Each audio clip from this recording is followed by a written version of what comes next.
Thank you to all three of you and the teams that work around you. You have some pretty remarkable folks that are engaged in this, and so we appreciate the ongoing work that you have.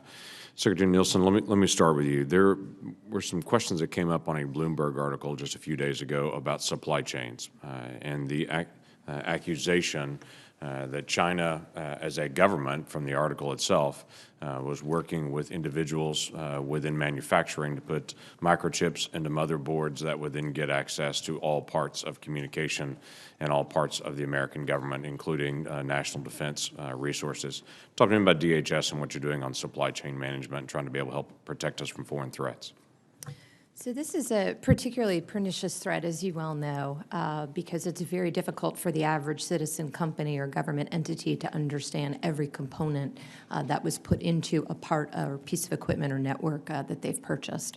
So at DHS, we've created the National Risk Management Center. Under that center, we have a Information Communications Technology Task Force on supply chain.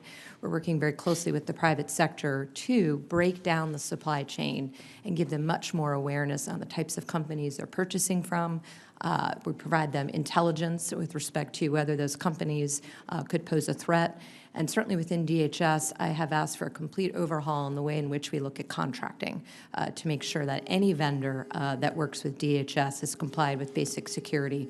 We also, as you know, have used our binding operational directive when needed in the case of Kaspersky to make sure that that is removed off of all federal networks. So at this point, as you're working with entities, is there a greater threat from manufacturing? Let's say in this case it was from China that's deliberately trying to be able to gain access to information and the movement of information in the United States. Is there a greater threat from China than there has been historically? Is that a growing threat? How would you describe that? I would echo Director Wray's description of China. They're bringing everything they have to bear. They're playing a long game. They're trying to influence us in every way possible. We do see them very active in the cyberspace. So we take that intel from the intel community, and then we appropriately share it with the private sector to make sure that they're up to speed on the tactics, threat indicators, et cetera, that might apply. Thank you. Director Wray, how are the airports doing in working with you? You have a voluntary cooperation with the airports to be able to help check for insider threats. How are airports working with the FBI? Are they actively engaging with the FBI? Or you see the vast majority of airports saying, we want to do that? Obviously, TSA are very aggressive on trying to be able to work for insider threats, but there's lots of other employees that are there. The majority of airports voluntarily cooperating with you or not? I would say in general, Senator, that the airports have been good partners with us. Obviously, we work very closely with the various DHS agencies in dealing with airport security.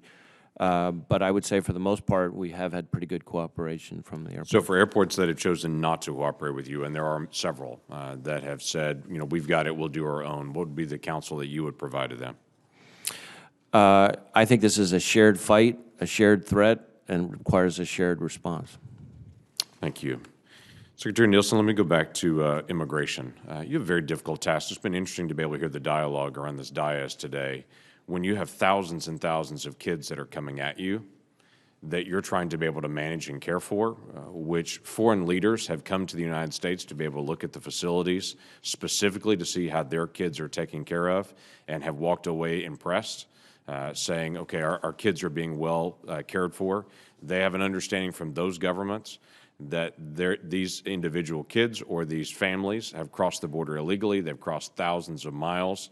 They've slept on the open ground and dirt and not had access to good food, not had access to shelter, have been moved by human smugglers. Then they come to the United States and they're treated with dignity.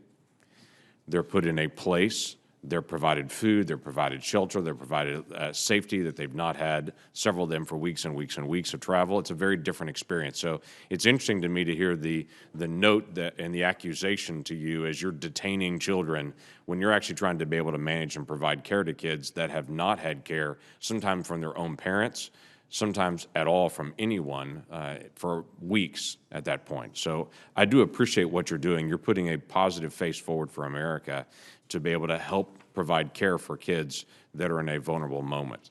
So I appreciate that. I also appreciate what you're doing working with the Northern Triangle and with Mexico. Can you help me understand where that's going? Because I know there's a lot of dialogue right now with the Northern Triangle. This Congress has voted 3 years in a row to put over $600 million towards helping stabilize Guatemala, Honduras, and El Salvador. 3 years in a row, $600 million each year plus to be able to fight corruption, provide judicial stability there, to be able to help fight off drug interdictions and such, to be able to help. You're also engaging at a different level. Help me understand that. Happy to. So there's quite a few components that go into it, as you know. So working directly with the 3 countries in the Northern Triangle and Mexico and Colombia, Costa Rica, other countries in the region, I have asked us to work on a regional approach to counter smuggling. The smuggling epidemic is not a United States problem, it's not a Mexican problem, and it's not a Northern Triangle problem. We all have to work together to dismantle that. So that's part one. Part two is making sure that the countries from which they originate are as stable as possible, that they provide health, care, food in some cases, but employment opportunities. The more and more that we have dug into this over the last year in conjunction with the United Nations, what we have found is the vast majority of those leaving the Northern Triangle leave for family reunification, leave for a economic opportunity, and then in some cases, in some areas, leave for a lack of food security.